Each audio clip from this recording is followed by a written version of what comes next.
छोटा पिनन को चेंज करेंगे और इसका सब भी चेंज करेंगे। नया खा गया है, देख सकते हैं।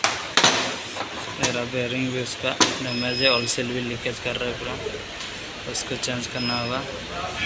यहाँ तो पूरा प्ले होगा या बेयरिंग जो लगता है वो वाला होल यहाँ बैठा है, इसको नया चेंज करेंगे तो कैसे बनेगा। पहले तो इस पैकिंग को हटाएंगे, पूरा क्लीन करेंगे, देख सकते हो ये पैकिंग का, इसको हटाएंगे और इसको भी क्लीन करना होगा वाला, और इसको भी क्लीन करेंगे पूरा अभी।